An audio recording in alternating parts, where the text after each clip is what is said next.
Go na. Hmm. Nandito ako sa inyo para ipakita ang OHS o Occupational Health and Safety. Number 1. Siyempre, ang una dyan is don't panic. Take a deep breath and don't panic. Stand up and step back from your computer. You want to approach things in a systemic, calm, and controlled manner. Panicking likely won't help solve your problem. Number 2. Always discharge yourself before touching any part of the computer. Ibig sabihin lang nito, dapat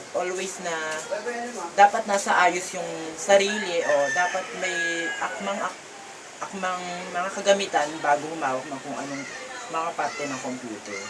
Number 3, be careful with the tools that may cause short circuit. Siyempre, yung iba't ibang tools, meron kagaya ng yung nagka-cut siya ng wire, syempre matalas yun, pwede niya makat yung ibang wire, so pwedeng masira yung ibang wire na part ng mga computer. Number 4, wear rubber sole shoes when standing on the ground or in a concrete floor.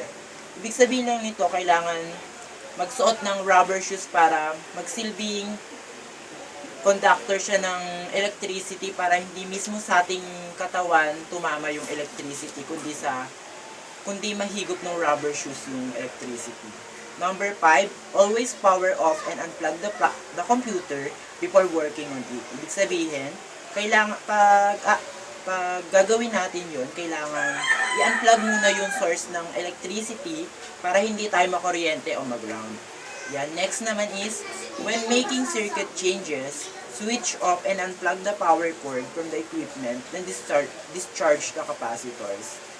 Kanina yung power yung tinanggal. Tapos ngayon naman, tanggalin mo muna siya kung saan yung mga part na magkakakonekta sila para madali mo siyang maayos. Then next, replace only fuses when those proper rating.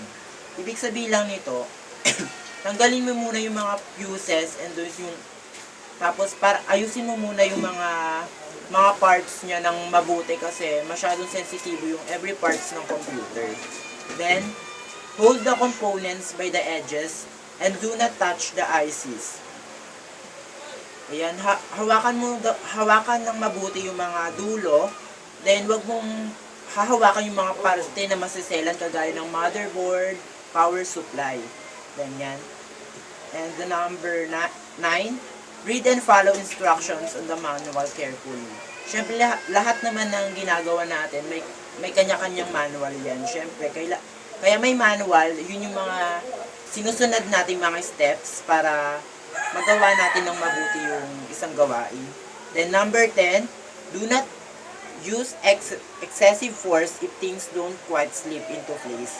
Ibig sabihin, wag niyong papwersahin yung isang part ng computer kung hindi siya madaling ilagay, wag niyong pwersahin kasi maaaring masira yung parte na yun na pwedeng hindi na gumana yung system.